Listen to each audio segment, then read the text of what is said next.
morning and welcome to the BAT webinar for September. This month, we're going to focus on what the public thinks about all of these messages that we send out about bats and how we're managing for bats.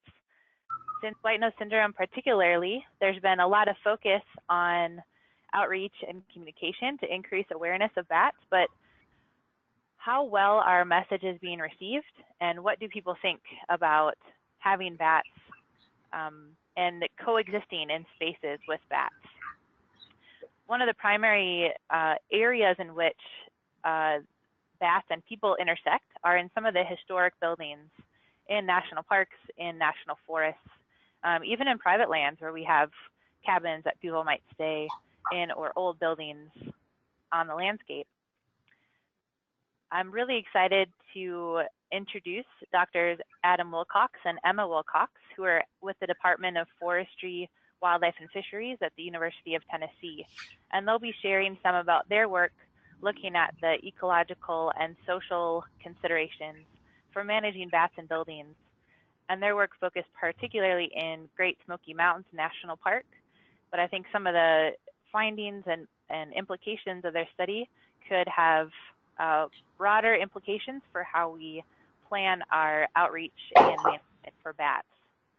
So thank you, Adam and Emma, for joining us today. I will send you an invitation to share your screen. Okay, thanks. I've got that. Okay, have you got it at your end? Looks good to me. Yes, thank you. Okay, no problem. Well, thanks, Michelle, for the introduction, and to everybody who's joined the webinar today.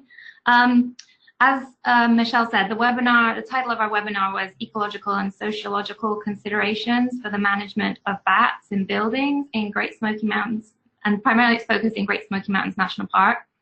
As she mentioned, it's going to be divided into two parts. So I'm going to start by focusing on the ecological side of things.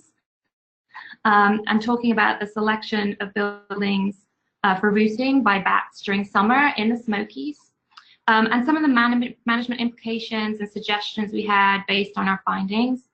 And then I'm going to hand off to Adam, who's going to more talk about the sociological side of things. And we really paired this study to try and get both the kind of human and bat perspectives of use of buildings by bats. So before I start, I do just want to acknowledge Kirsten Fagan, who is a really great graduate student that conducted all of this research, both the ecological and social side of things. This wasn't an easy project, particularly on the roosting side, as people really haven't looked at how bats use buildings very much in North America. We've seen a lot of work come out of Europe, but she was really kind of starting from scratch here in the US. And she would be presenting today, but she's moved on to a PhD position at University of Maine. And she's somewhere up in that state chasing American marten around the woods. So it sounds like a lot of fun, so I'm not going to hold it against her that that's what she's doing. Oh, hang on, I got to figure out how to make the slides go forward. Hang on a second.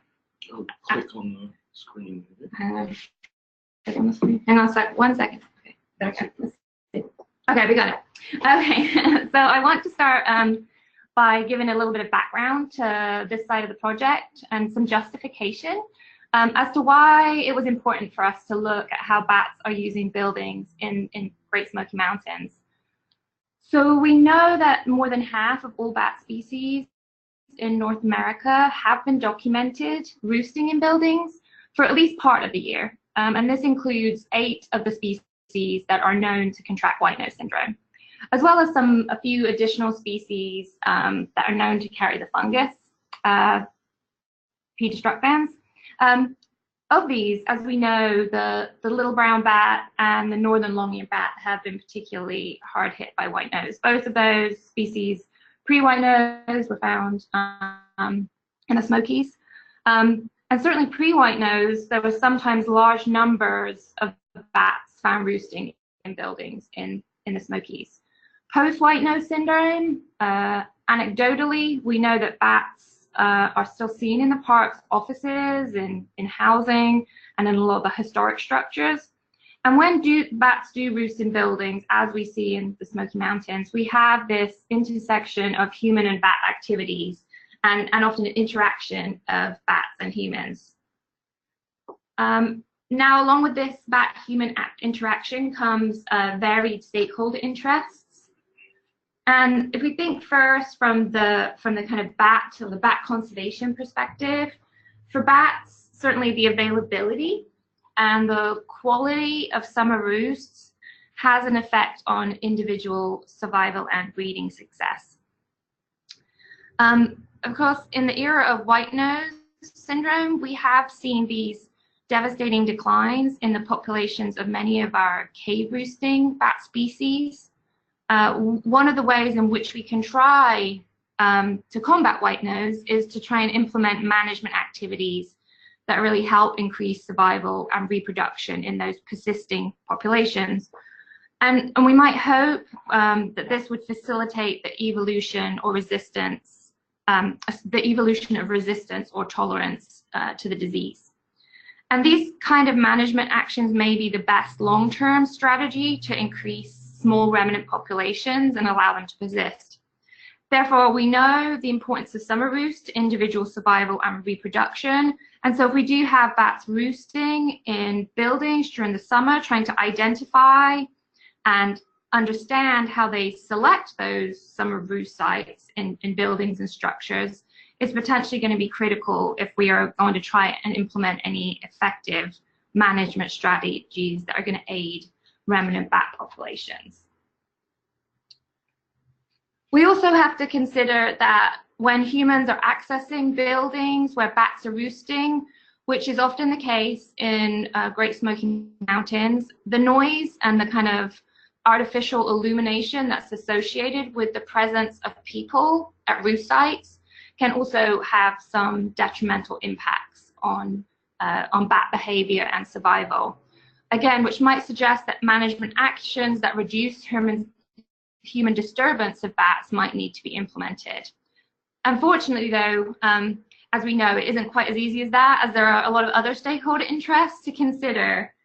And so, certainly for us working in the Smoky Mountains, historic preservation was also a consideration for us and for managers in the park.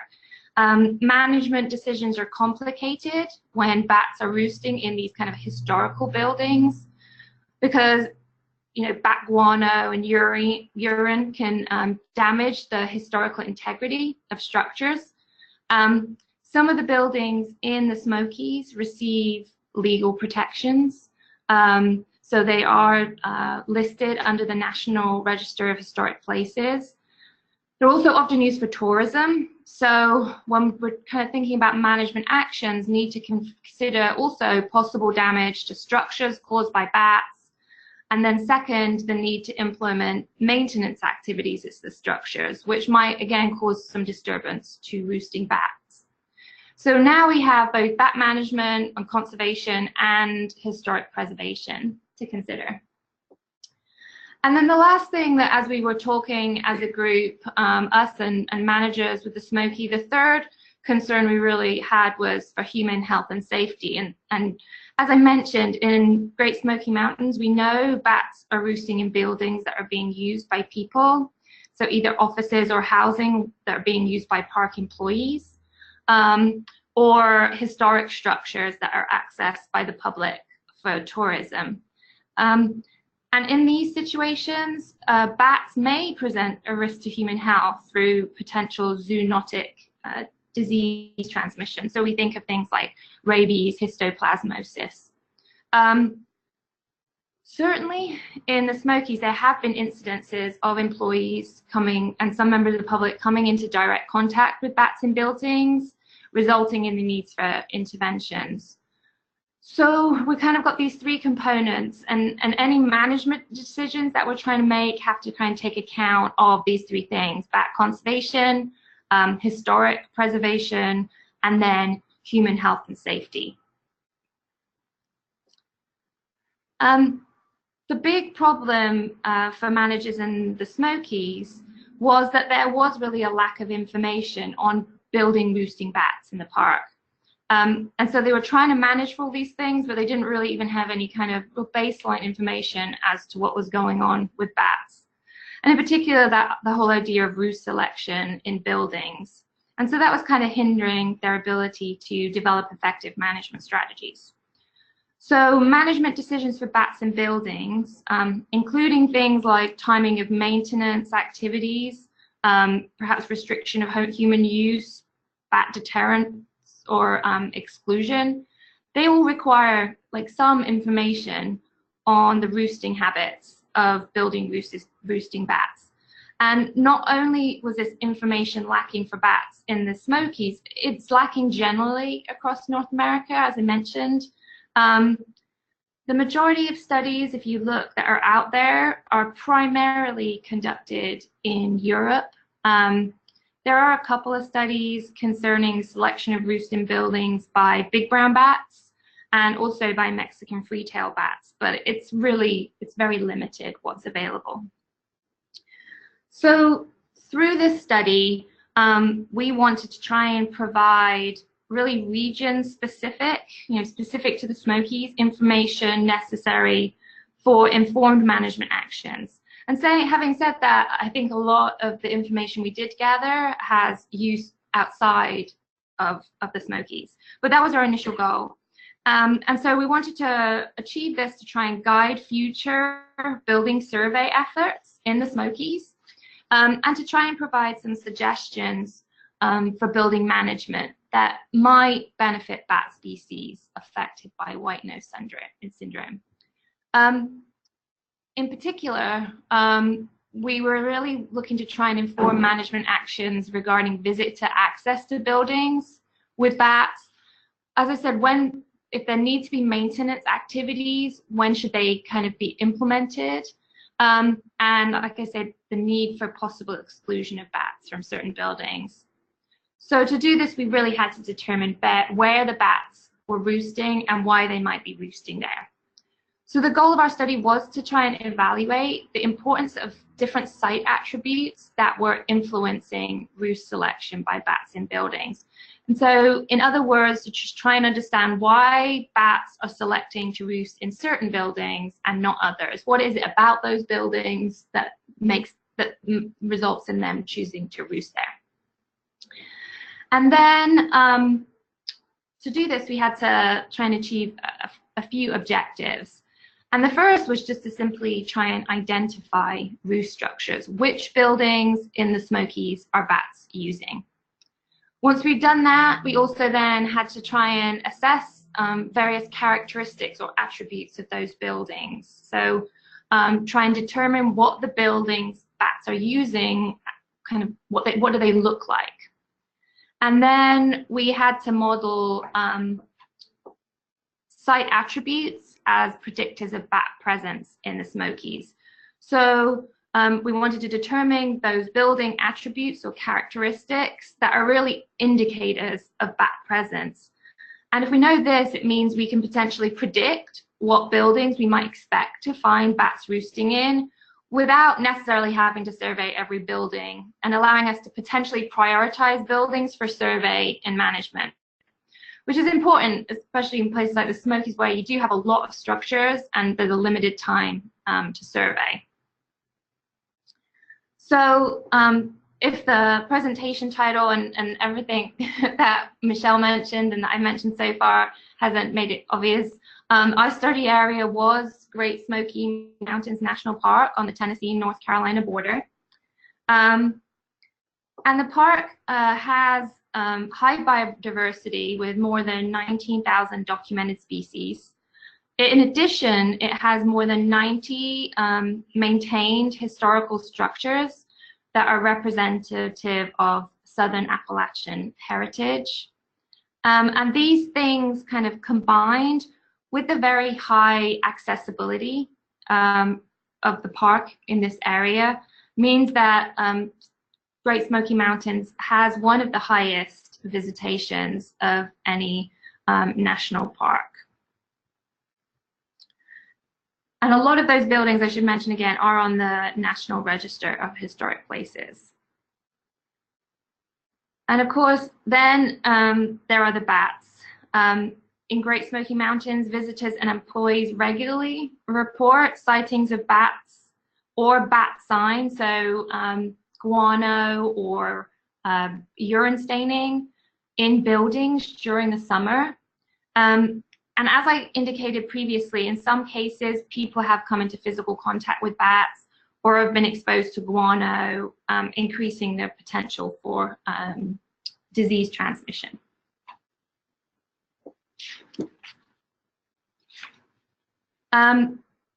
So white nose arrived in the Smokies in 2010, and during our study, the park contained, and I might have a typo on here, I think it's actually 8 species that are white nose, that can get white nose syndrome or PD positive, and that are gonna roost in buildings.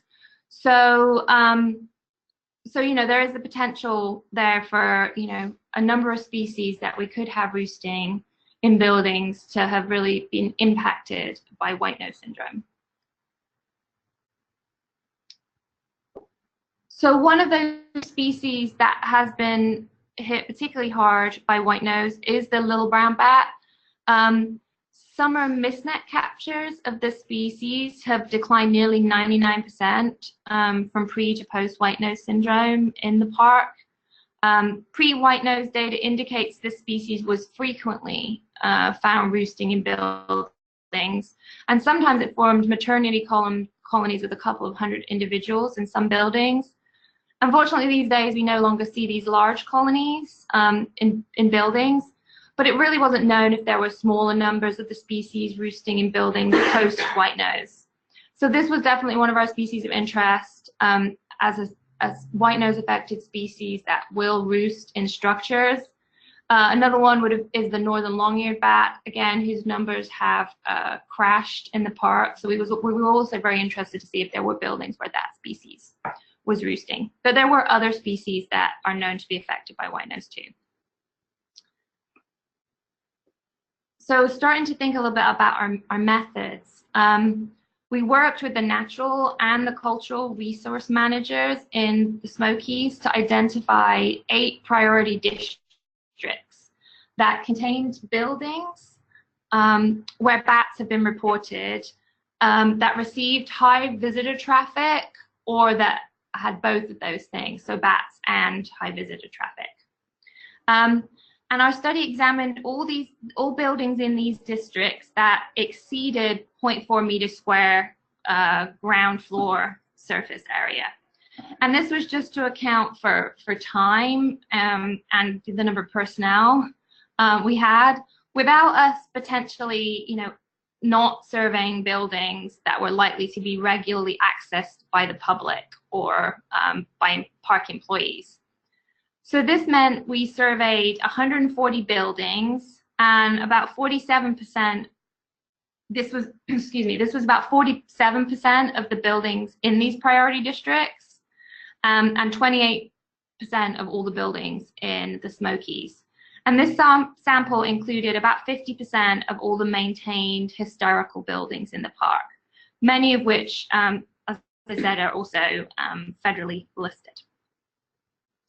Our study was conducted during the summers of 2015 and 2016. And during each summer, we established 3 sampling periods. And these were based on kind of estimates of maternity colony formation and then dispersal for species that we know roost in buildings in the eastern US. So we had those 3 periods were 15th of May through 14th of June, which would be pregnancy, and then 15th of June through 14th of July, when we would expect lactation and prevolency, and then the 15th of July through the 14th of August, when we would expect volency and so dispersal from maternity sites.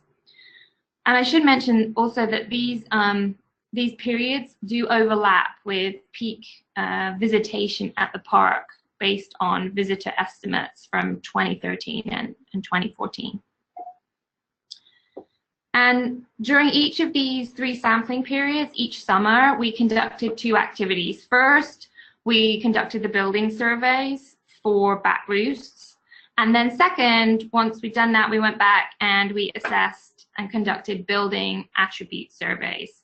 And I'll just talk about each of those briefly individually. So when we were conducting building surveys, we followed the standard protocol to try and identify buildings that were actively used by bats. We conducted all our surveys during the day, and we moved from the exterior of the building to the interior, and then from the ground floor upwards to upper levels. And that's kind of, if we were perhaps potential for flushing bats up as we went. We used both visual inspection and then acoustic monitoring to determine the presence of bats. And the acoustics really helped us out in some cases, as we did find that quite a lot of the bats would be vocalizing during the day. Our indicators of bat presence included a few things. Obviously, us seeing bats was one indicator of bat.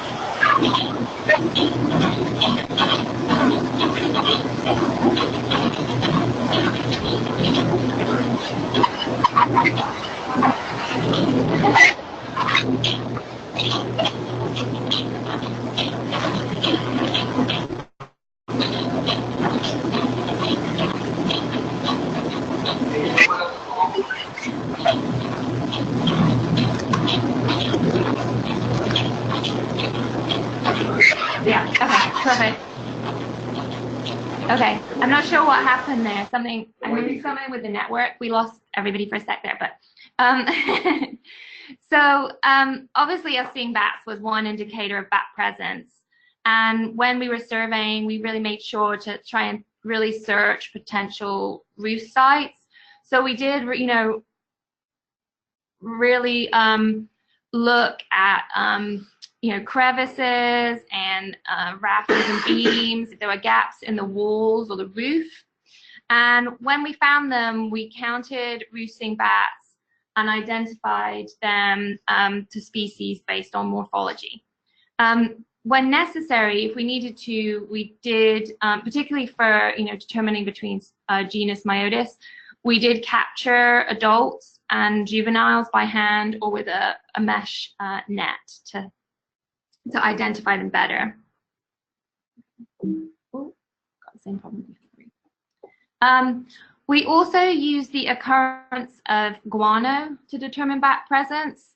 And so before we started each sampling period each year, so before starting each of those 3 periods in each summer, we did clear any pre-existing guano out. So then any observations of guano after was an indication that there had been recent use of the building by bats.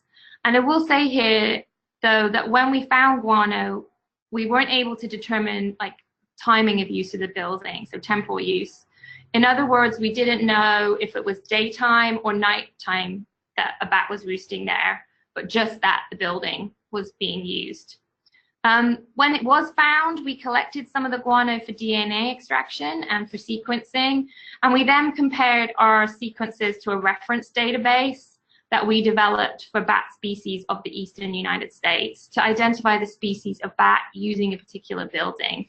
And that kind of reference database was a kind of a side project that we worked on. And it does say they're in press, and it's not in press, it's published, so I apologize, I'm going to update that.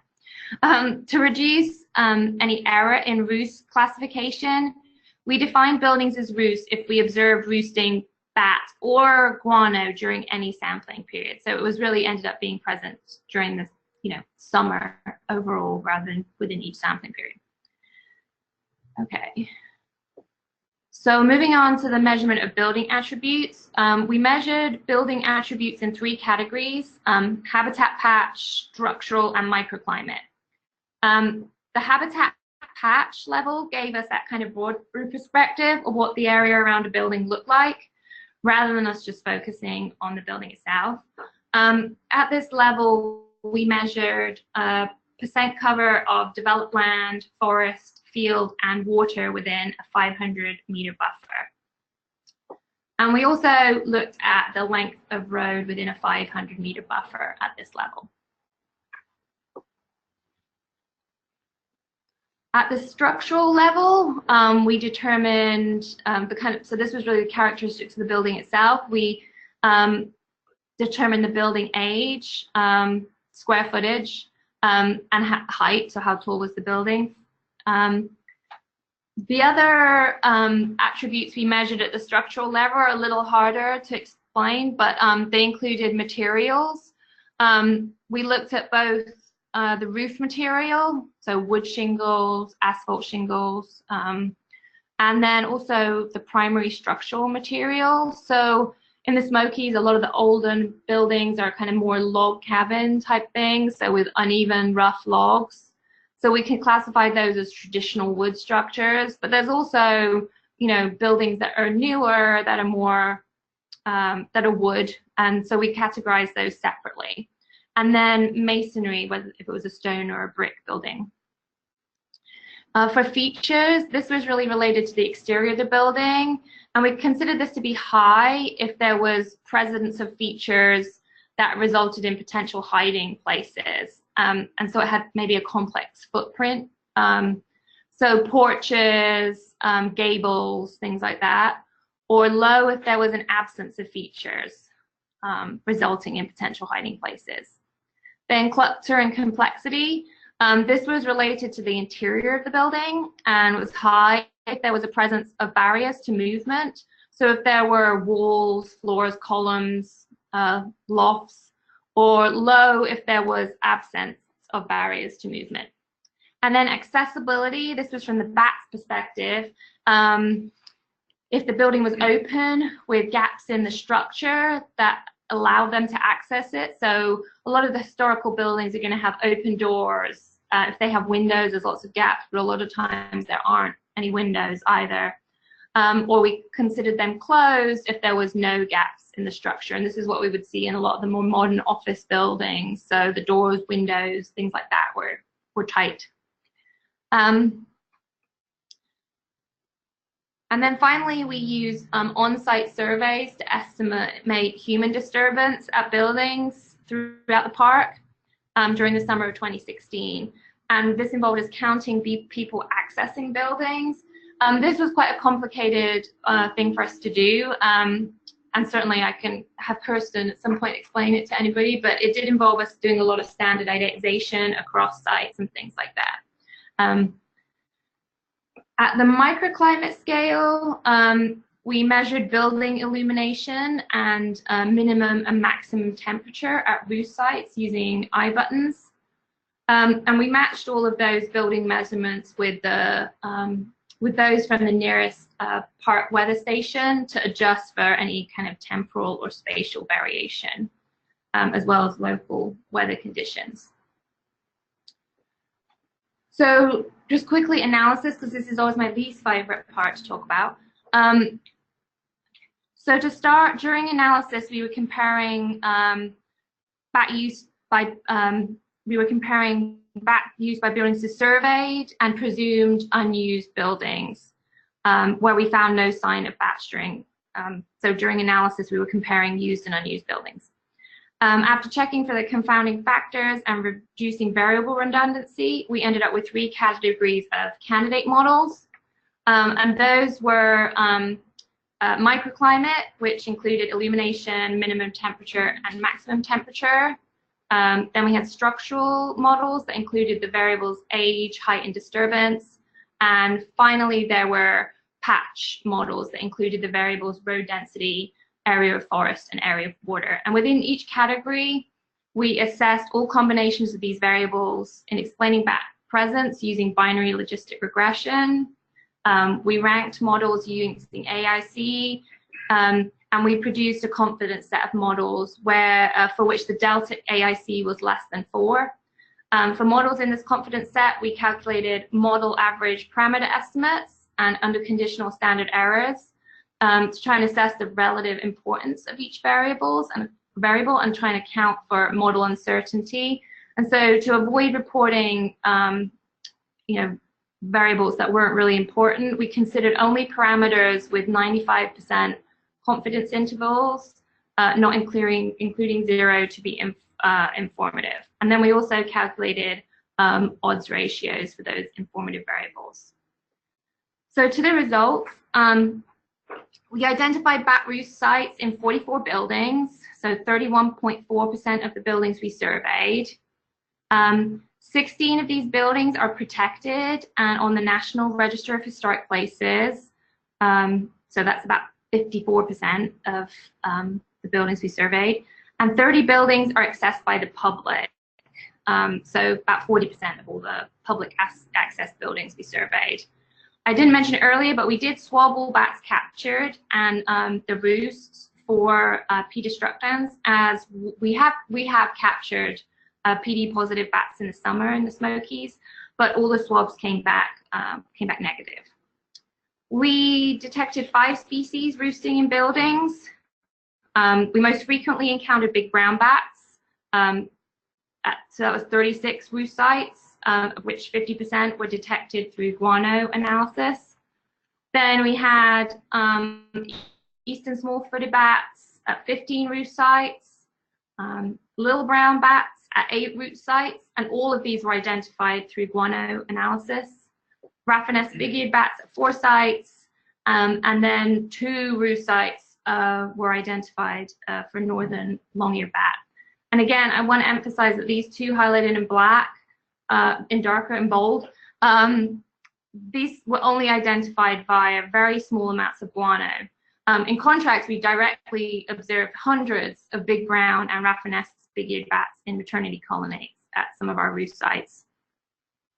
Also, you'll probably notice that there are more roost sites than there are buildings, and that is because some of the buildings had more than one roost site present, sometimes 3. So looking at selection of building by bats, I'm not going to present all the AIC tables and things. I will say that after model averaging, we found 3 variables that were important in determining bat presence in buildings. So their confidence intervals did not overlap 0. Also, rather than presenting odd ratios, I'm just going to talk about the change in probability of bat presence related to those variables. So overall, for our buildings, the probability of bat presence at sites within buildings was 0.331. The first of the important variables we found was illumination, and based on the observed probability of bat presence within buildings, we estimated around a 2% decrease in the probability of bat presence, given a 5% increase in illumination. So as illumination increases, the likelihood you will find bats in a building decreases.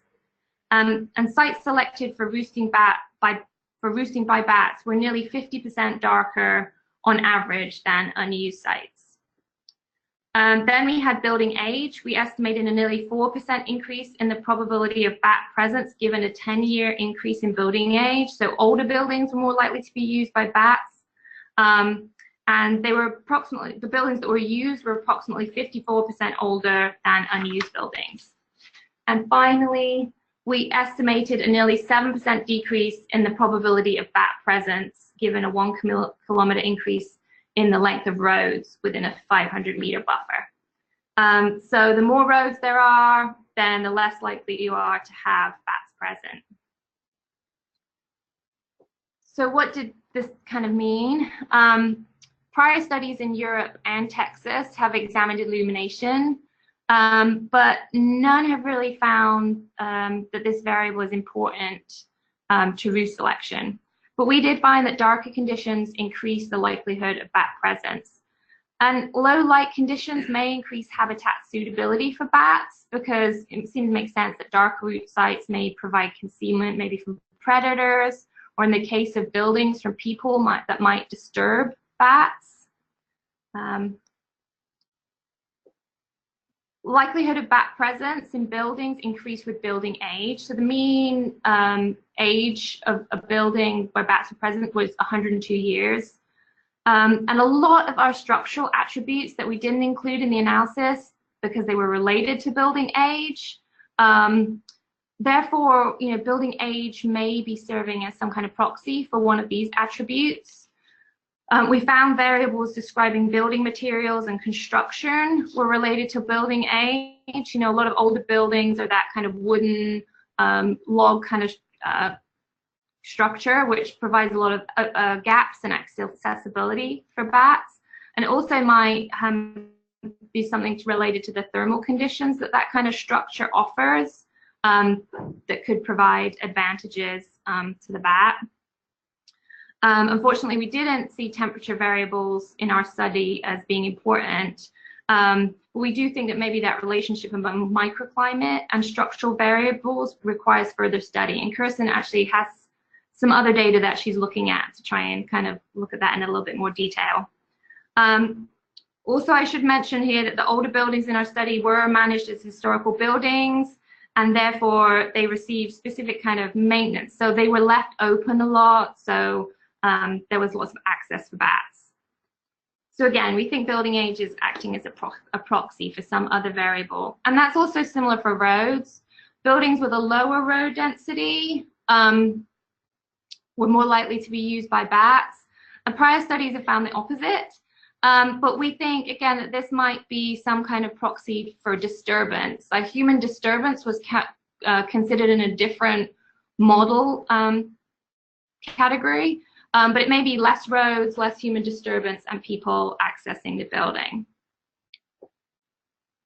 So in thinking about how this is useful to Smoky Mountains managers, firstly, in terms of guiding future surveys, based on our findings, managers can certainly prioritize old, dark buildings with low road density for initial bat surveys, avoiding potentially surveying every building.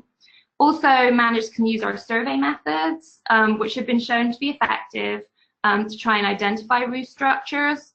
And I really do want to recommend the use of guano collection and analysis to determine species occurrence because of the roof sites that we only identified by guano. So that method is really important for detection of uncommon or cryptic species. Or if there's a species that happens to roof switch a lot, and so they may be only present for a couple of days, and if you survey on the wrong day, you're going to miss them. In terms of, I'm going to really speed up so that Adam has time. I'm sorry, everybody. I haven't got a timer, so I didn't realize how long I've been. But in terms of management actions, these are going to depend on site-specific characteristics. And we did provide a whole list of recommendations by building to the Smokies, but I obviously can't present those here. But a few suggestions we have, certainly, guano accumulations, trying to clear those out for for public health and things like that. Personal protective equipment. If maintenance is needed, especially for historic structures, preferably trying to do that during the winter months. We did do surveys during winter and bats were not present, and then obviously conducting surveys prior to any work. And then in summer, trying to limit public access at important roof sites, and even partial closure may be sufficient for that. And there's some buildings in the park where they already do this, where people can still look inside the buildings and see them, but they just can't physically access them. And then obviously exclusion of bats from buildings may be necessary at times for site preservation or human health concerns. I'm going to finish because I ran way over, and I'm going to let Adam take over. All right, okay. Thanks, Emma. She is over a bit, but I'll be able to speed through my intro slides because Kirsten, I've used the same ones that Emma did. So let me get here. As you get set up, Adam, I'll remind everyone, if you have a question, if we have some time at the end, type your questions into that question box. And if we have time, we'll get to them at the end. Thanks. All right. Well, thank you all. I'm going to jump right into this here. Like I said, I can skip through some of the intro slides. So I'm Adam Wilcox. Kirsten is actually on the line somewhere, so maybe we can, after I'm done here, we can let her. Kirsten's on the line here somewhere, so maybe afterwards we can have her chime in for a little bit. But I'm going to talk about the other side of things. We're going to talk about some surveys here that we did, that Kirsten did in Smoky Mountains, in a specific area where there's a lot of historic buildings called Cades Cove. Hey, Adam, Just Yeah. want to let you know that we can see your slide presenter screens if you want to switch. Thank you. monitors. That is. Yeah. Perfect. There we go. That looks better. Thanks. Much better. Thank you. Thanks for letting me know. So yeah, we got this a lot of resources in the Smokies, 20,000 species, but we also got 90 maintained historic structures, and a lot of them are on the historic register of places. So they have to be managed, or at least not. They have to be managed and maintained. As Emma said, there's definitely reports of bats in buildings. We know that from the other research that she presented. These are just more on the actual bats, and of course these will be up in the recording if people want to take a look at these again. But this is all pretty much rehashing what Emma had talked about, the importance of bats in the Smokies and what's going on in the park. We talked about the stakeholder interests, the bat conservation interest, the historic preservation interest, and I'm going to focus on the historic preservation and the human health and safety and the attitudes towards bats. So these are the things I'm going to be talking about mostly today, whereas Emma talked about the ones below. I'm going to talk about bat conservation, historic preservation a little bit, and then what people think about health and human health and safety when it comes to bats in these buildings. So right, the public owns wildlife, right? So we need, when it comes, especially national parks, they also have a mission as well of incorporating a public use and public visitation of these parks. So we really do have to consider what the public think when we're talking about managing wildlife or managing national parks in general, managing buildings. So this is the sort of first step to get their attitudes and thoughts on how bats should be managed in parks, in particular Cades Cove and the Smokies. So generally, when we look at stakeholder opinions about target species, in the past, and I would say that but I think things are rapidly changing right now. In the past, in the 70s and 80s, when CalArts first started doing this stuff, people generally had positive attitudes about our charismatic, well-known, or non-threatening species. And they had less positive and even negative attitudes about these controversial or misunderstood species. Good example there, everyone loves pandas, right? Positive attitude towards pandas. Negative attitudes in the past, I think these might be changing as well. Some of our carnivore literature will show this. Is we've had publics had a lot of negative attitudes towards things like wolves, and bats actually were included in this in CalArts' early work. So they were definitely on the list of a negative, sort of having a negative attitude. What results from having these types of attitudes? Well, people give a lot of money to help pandas, right? And then negative attitudes towards wildlife, things like this can happen, where groups get together and want to actually persecute these types of animals, so that an attitude can translate into a tangible behavior. So this is sort of the stuff that we use in the social sciences, and I won't bore you too much with this, but I just want to bring to your attention this inverted pyramid. At the bottom, you hold very few of these things. So values are at the bottom. I value life. I value these sorts of things. So you have very few core values. You get them, you establish them when you're very, very young in your life, and they are very, very, very difficult to change. Whereas you go up that cognitive hierarchy there, that ends in behaviors, you see these things that are a little bit more malleable.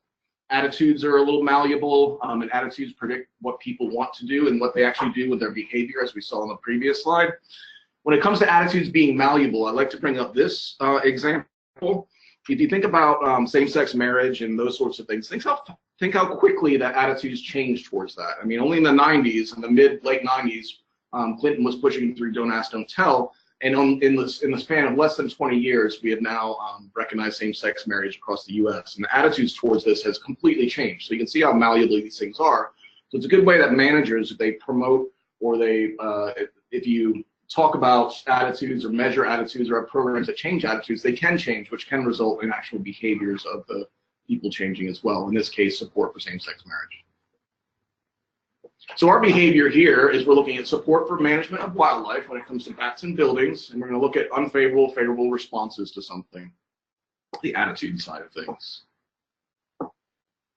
When we come to our components of our attitudes, we're going to look at things like ecosystem services and threats to bats. And then we're going to look at an effective component and actually an emotional reaction by showing pictures of encountering bats in buildings and how would you react. And with technology, with iPads, we're able to do that quite well. This has changed, like I said. We think, and we're pretty happy, confident that this is changing. The myth of tangling hair and vampires, I think these are stories of the past, and people don't really believe these that much anymore. There are still some that would. Also, there's historically negative perceptions of bats due to rabies, and there's been a long history of using pesticides to eradicate bats or extermination or exclusion during maternity season, that sort of thing. But things are changing. Public education efforts by our friends at all these agencies are doing a fantastic job. We have folks from all sorts of government and non-governmental organizations putting out things like this that are really changing public attitudes and knowledge towards bats, we think. One thing we also think is playing a role, social media.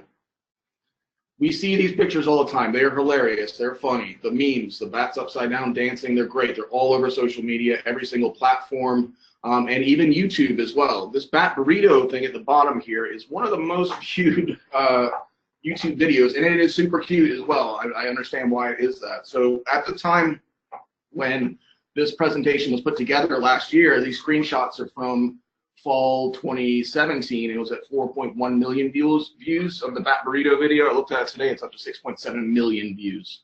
So you can see how far reaching this is, and we really think this is having a effect on people's attitudes towards bats. Nothing we study in this study here, but it's going to be an interesting thing for the future if we can try to start teasing this stuff out. So our goals for this are to help the park with management decisions and outreach strategies for bats in buildings. So we surveyed visitors, we looked at their attitudes towards bats, towards natural cultural resources, we looked at knowledge of ecosystem services and knowledge of threats to bats, and then our behavior is the support for management action. We modeled these visitor attitudes and belief and knowledge as predictors of support for bat management. So I'll go through all of the one response variable in the three independent variables first, and then we'll look how they model together. So a little bit about where these bats are. They're in historic buildings, of course. We're talking about specific one tiny area of the park called Cades Cove. About half of the visitors to Great Smoky Mountains visit Cades Cove. It's very, very, very popular. And during our study period, about 700,000 people visited the Cades Cove area. I'll have a map of that in just a sec. We used an iPad. We had 3 study sites and 3 of the popular places where the folks would stop. There's a loop road that goes to this place called Cades Cove, and we had 3 different sampling sites, and we did it 5 sampling times during the summer. Here's the picture in the bottom left of the park as a whole, and this little area here is Cades Cove. And think about this now: half the visitors to the park are driving through this area when they come to visit. So it's a little loop road, a couple miles in each direction. At the visitor center there on the far, you start at the camp store side, and you see the arrows. It's a one-way road. We sampled at the Methodist Church, the visitor center, the camp store, where folks stop to get ice cream at the end. And there's buildings all in between this you can stop at, but these are the main ones that we decided to use, and a little bit with distance around the loop as well. So we have, for the questionnaire, when I go through our results, everything's on a 5-point scale. And remember, the left, the 1, the low number, would be disagreeing with the statement, and the right number, the higher number, is strongly agreeing with the statement. So you remember the low's on the left, and the agree is on the right, 1 to 5 type scale, the higher number being more positive. So the questions we asked a battery of questions for each of these: attitudes towards bats and hypothetical bat encounters, attitudes towards threats to bats, attitudes towards ecosystem services, and then finally the dependent variable: support for management actions to protect bats. 420 people decided to respond to us. That's a pretty good response rate. I mean, these are busy families and people with kids that are there on vacation, and we're bugging them about playing around on an iPad for a little bit. We did go ahead and compare our demographics to the 2008 survey of visitors in the park to see if we were possibly collecting data from oversampling one type of park visitor over another. When it comes to demographics, we did not find any differences between our people we surveyed in the park visitor survey, so we can be pretty confident it's representative park visitors. Like parks in this area of the world and a lot of the U.S., it's mostly middle-aged, white, middle upper class folks that are visiting Cades Cove. So what were people doing? Most of them are a lot of sightseeing, of course, as you're driving around. A lot of the people came there a lot of them came there to view wildlife. It's an area of the park with these buildings and fields that are maintained. It's a good place to spot bears and deer and that kind of stuff. And as with any of our vacationing time, people said that yes, they wanted to have time with their family and friends. But the overall, the highest amount of what people were doing was to visit the historic buildings. So 90% of the people said they wanted to visit historic buildings, even more so than seeing wildlife. All people that came through thought bats were common in Cave Cove buildings, about 70% of them. And then we had a question, to repeat visitors, people from Tennessee or people that have been there multiple times that have maybe been to the Cades Cove area quite a few times. About 11% of them had seen bats in Cades Cove, and 16% of them had seen guano. So some folks are aware that bats are there, and they actually have seen them. Now here we come to one of the most key components of the study here is that most people, 3/4 of them, supported some sort of management action to benefit bats in buildings in Cades Cove during the summer. And we'll break that down into some different actions as our dependent variables. So we'll look here at partial building closure. We asked folks if they would support partial building closure. Lo and behold, yes, 70% of people supported or strongly supported this, a partial closure. Very, very few in opposition, and even in those in the neutral the neutral side were fairly low as well. So people are pretty happy with having partial building closures to benefit bats. Let's look at this. This is something different here. What about complete supported management action to benefit bats? What about complete building closure? Well, this tells a different story. If you look at complete building closure, just locking people out, the majority here do oppose that. They do want access to these buildings. They do want to be able to experience them and experience all of the things associated with our heritage in the Smoky Mountains. Got a lot of they're on the fence there in the middle, and then only about 31% that support or strongly support. But that is quite a, that's not an insignificant number. They're all in the 30s there, but you do see that they oppose and strongly oppose that come up to complete building closure. Here's another question we asked, was to take no action. So we just do nothing and just let bats be and take no action at all. That was very clear. Okay, people strongly oppose taking no action. They want something to be done to protect bats in the summer in these buildings. Very few on the negative side, and then we had quite a few in the middle here that were kind of on the fence, maybe didn't know how that would come about or what they would do when it comes to supporting taking no management actions. All right, so what we do in the social sciences, we asked a bunch of questions about attitudes, and we want to kind of see if they're saying the same thing. So we run a factor analysis on these batteries of questions to see if they're saying the same thing, so we can have, like, rather than having 4, 5, 6 independent variables that describe attitudes, we can narrow that down to 1. And it also shows us if our measures are right, so we're asking the right questions, these things mean the same thing in relation to one another, and hopefully you'll be able to see that as I go through the actual results.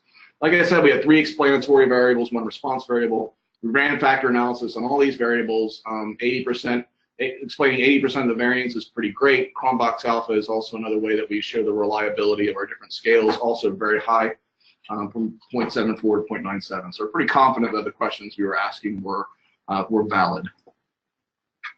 All right, let's look at our first one. We're going to look at our response variable, okay, our dependent variable. So these were questions that we asked about supporting efforts to conserve manage bats, conserve or manage bats in buildings, threaten bats, and threaten bats in buildings. And these all factor together, so they're all saying, essentially asking the same thing, or people view these things in a very similar way, indicated there by that high Cronbach alpha and explaining a lot of the variance. And we'll see here the means. Remember, we're on a 5-point scale, so if you look at these individually, all the people, most people are up in, or very far skewed to, they are supporting bat management in for bats in buildings, that sort of stuff. We're all at like 4.2, 4.3, 4.5.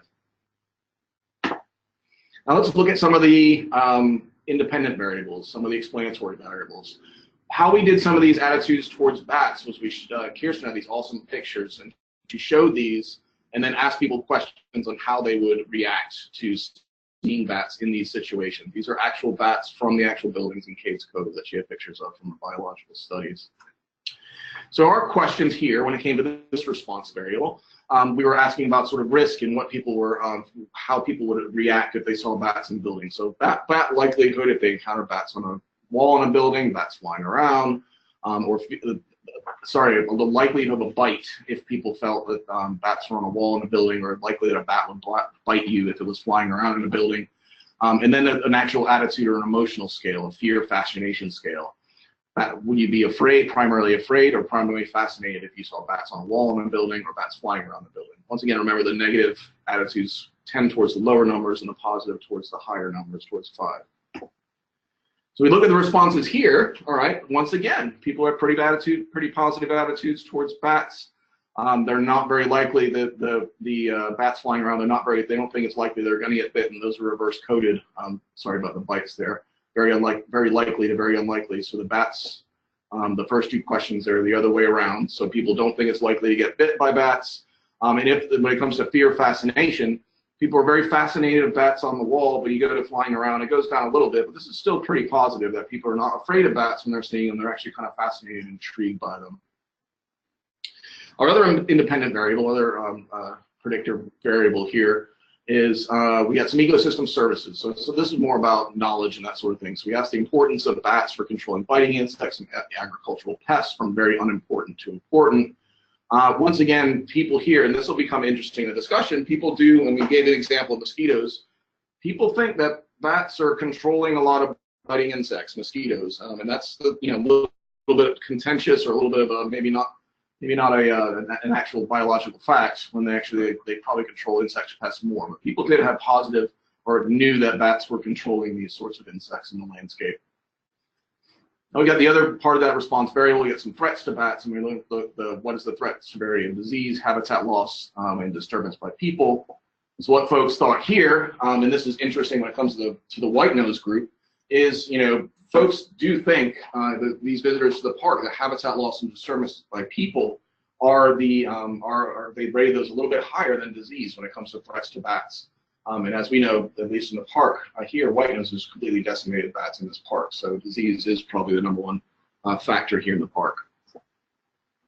All right, so now we ran the model. The dependent variable is how we accept actions by bats. And we looked at these attitudes, these attitudes, threats, and ecosystem services.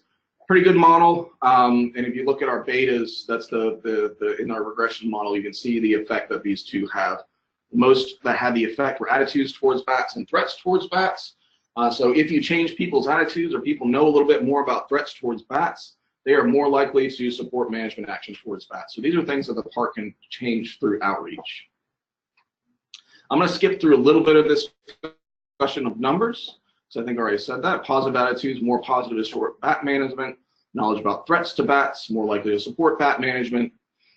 Believe that bats control insects, more likely to support management, although they did rate agricultural insect pest suppression as lesser than biting insect suppression. So, in a little bit of discussion here, North American bats, control of agricultural insect pests. These are numbers from the literature. They really do control a lot of insect pests to agriculture, 22.9 billion annually. But mosquitoes are only a small part of their diet.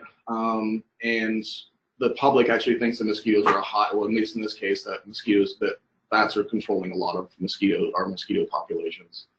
This was supported by some stuff in Colorado where there was a low knowledge about bat ecology. So there is this sort of misunderstanding about what bats are eating and how they engage with the landscape.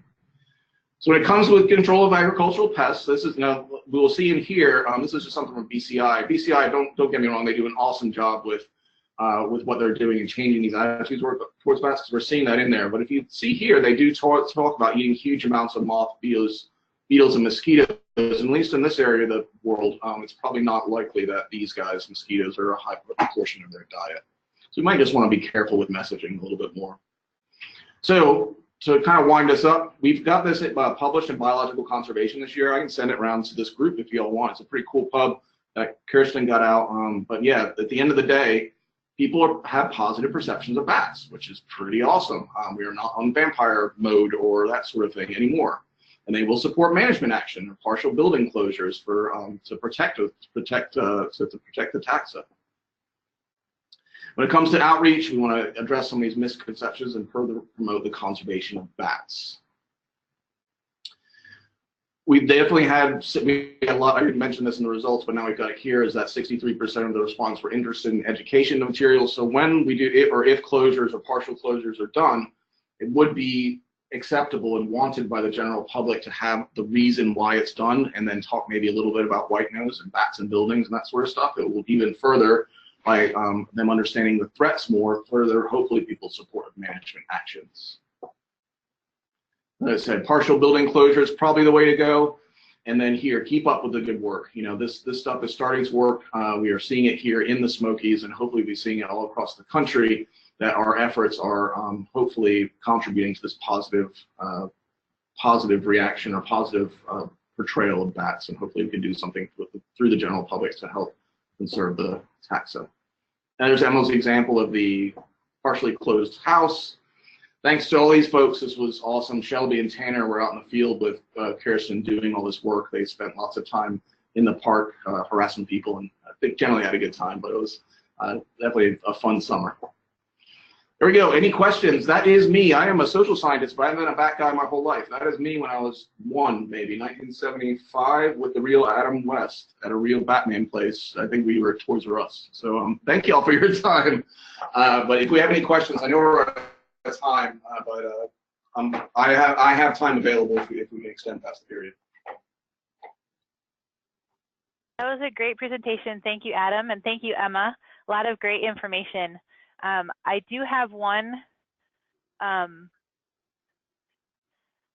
a couple of questions that came through. Adam, Emma, do you have a little bit of time to stay on if you'd like? If people would like to ask a question? Sure. Yeah, we're good. Okay, great. Okay, so for any of you that do need to sign off and get on with the rest of your day, I will send out a recording of this webinar, and I will continue to record this question and answer session so you can pop back in and check that out. I also wanted to remind you that we do have an option to participate in the public outreach for bats coming up in October with National Bat Week.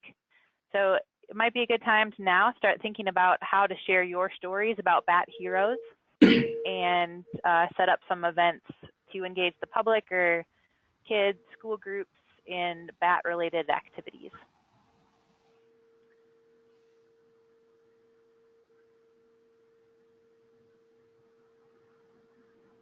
Awesome. Let's see. So I'm looking at some questions here, and it looks like there are a little bit more comments. Someone was very excited about the information that you shared today and wanted to voice a concern more than a question, is that as scientists, we often seek to assign where we may find bats. We should be incredibly careful that we do not tell the public or our stakeholders that they can know bats aren't in a structure strictly because it appears to not share what we found in a study was most suitable.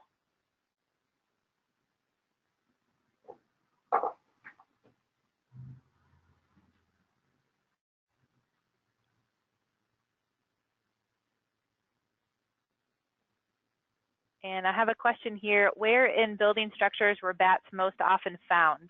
For example, in the walls, insulation panels, or in the attic area? Yeah, there were a lot found in attics. It was really common there's a couple of pictures there. If there were beams or things like that, you would find them just kind of wedged really tightly up there against beams or little kind of crevices.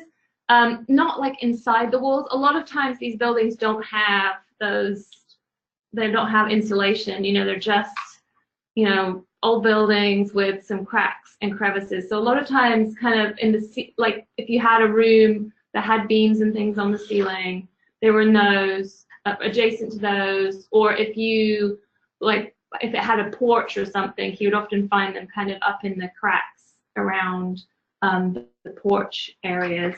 Outside.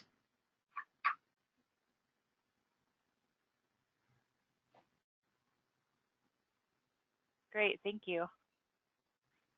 Are there any other questions from the group still on the phone? We have still about 58 people that are logged in. I would say that's really refreshing. I'm glad this is a well-attended webinar. Yeah, I really appreciate all y'all's participation. Yeah.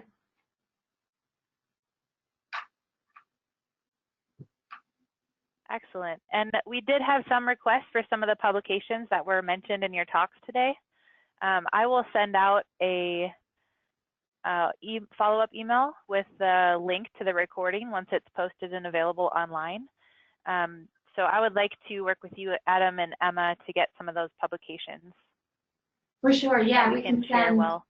Yes, we can. We can send the roosting paper and the social science paper, and then I can also send the genetic database paper for identifying bats from guano too.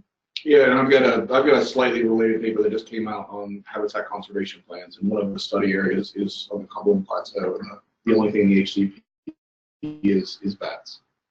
Excellent. Great.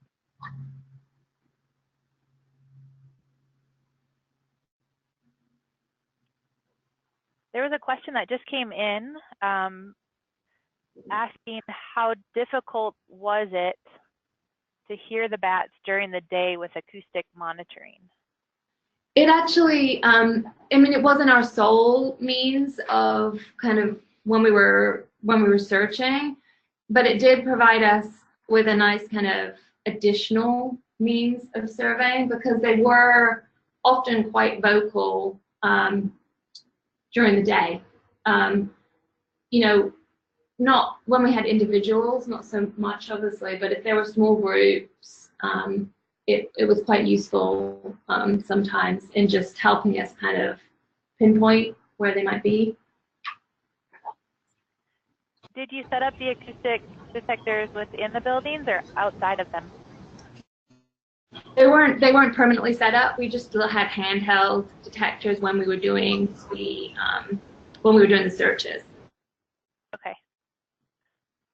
And we had a question about whether your publication includes methods that you used to capture bats. To capture bats? Yes. It does some, yes. Yes, there is some information on there. I'm not sure to what degree they want, what level of information, but there is some in there, yes. I think they're looking for some pro tips on how best to catch a bat in a historic building. Okay, yes, then yes, there is some like that, and certainly I can put them in contact with Kirsten, and she can give some advice on how she achieved that best. Excellent. Questions are starting to roll in now. I don't know if anyone can hear me, but this is Kirsten, and I can try to contribute as best I can. I've got a little bit of time. Great. Awesome. I can hear you.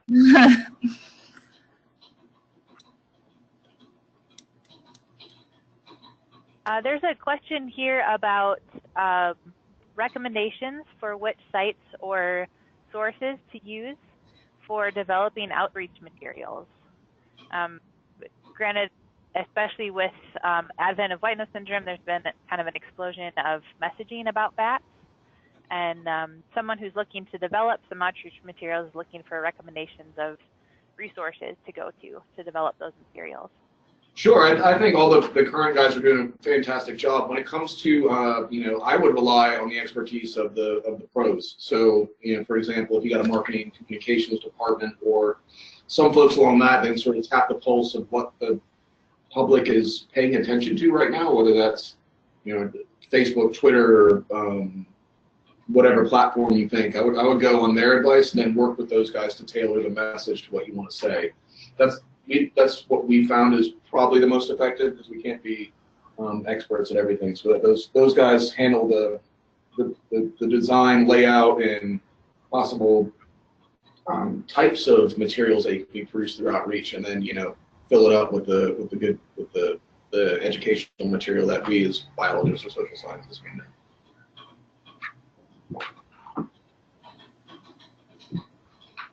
All right, great. We have one more question regarding listening for bats using acoustic devices or listening for them in buildings. A question about whether they made sounds only when they were disturbed. And I don't know if that might be a difficult question to answer if you're only recording sounds when you're in there. Yeah, Kirsten, you want to So definitely there's a little bit of a confounding factor, because by being in the building, you can be a disturber. I would say that we had the handheld detector that would be on when we're approaching the building. Certainly me and my technician were a little bit more careful about not trying to be an active disturber relative to an average park visitor, which may not even know that bats are there. For example, I would say that, you know, there are times when I would be in a building with the detector on and hear nothing, but know that bats were upstairs, and then have a park visitor kind of stomp through the door, and then at that point I would start hearing vocalizations. So definitely a little bit of evidence of disturbance having an impact on bats in kind of a direct manner that wouldn't have been possible had I not had the detector with me. Great, thank you. Well, that is all the questions that we have for today. So we'll let everyone get on with their day. Thank you so much for joining us, and start thinking about how you can participate in celebrating Bat Week in October. Awesome. Thanks very much, Michelle. Great talking to you. And thanks, Emma and Adam, for presenting. Yeah, thanks, Kirsten, for coming in.